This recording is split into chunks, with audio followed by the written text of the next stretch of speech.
Soyayyar 'yan blog me zai je za ya koma sauƙin hankali a ido an kafi jin alama.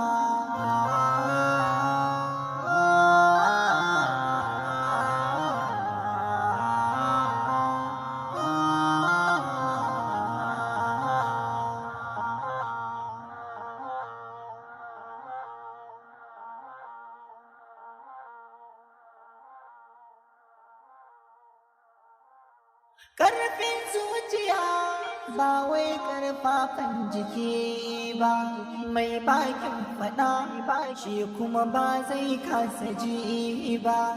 Ƙarfin lokaci ba sa iko a ji ba, komai za a yi ba sai an ce an faɗa ba. 'Yan blog, soyayyar 'yan blog.